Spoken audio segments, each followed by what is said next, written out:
भगवान शिव ने पार्वती जी की मगरमच्छ बनकर क्यों ली परीक्षा? पढ़े ये पौराणिक कथा हिंदू धर्म में सोमवार के दिन का बेहद महत्व माना जाता है।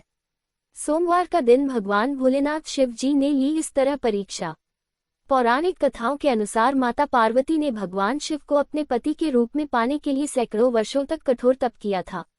उनकी तपस्या को देखकर देवताओं ने शिव जी से देवी पार्वती की मनोकामना पूरी करने की प्रार्थना की थी।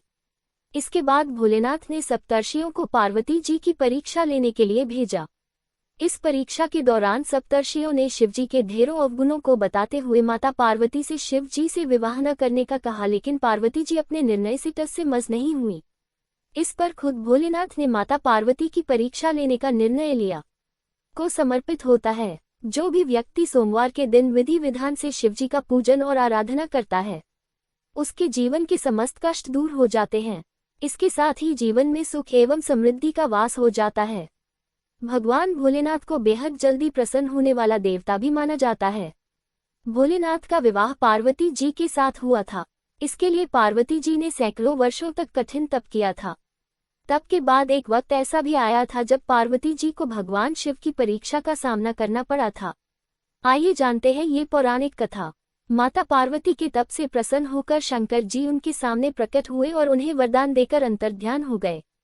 कुछ क्षणों बाद ही एक मगरमच्छ ने एक लड़की को पकड़ लिया और लड़का मदद के लिए पुकारने लगा। बच्चे की आवाज सुनकर पार्वती जी नदी किनारे पहुंची और उनका मन द्रवित हो गया। इस बीच लड़के ने माता पार्वती को देखकर कहा कि मेरी न माँ है, न बाप, न कोई मित्र ही है। माता आप ही मेरी रक्षा करें। इस पर पार्वती जी ने मगरमच्छ से कहा कि ग्राह्य इस लड़के को छोड़ दें। इस पर मगरमच्छ ने कहा कि दिन के छठे पहर जो मुझे मिलता है उसे आहार बनाना मेरा नियम है। पार्वती जी के विनती करने पर मगरमच्छ ने लड़के को छोड़ने के बदले में पार्वती जी के तप से प्राप्त वरदान का पुण्यफल मांग लिया। इस पर पार्वती जी तैयार हो गईं। मगरमच्छ ने बालक को छोड़ दिया और तेजस्वी बन गया।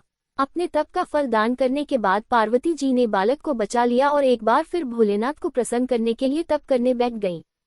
इस पर भोलेनाथ दोबारा प्रकट हुए और पूछा कि तुम अब क्यों तप कर रही हो? मैंने तुम्हें पहले ही मनमांगा दान दे दिया है। इस पर पार्वती जी ने अपने तप का फल दान करने की बात कही।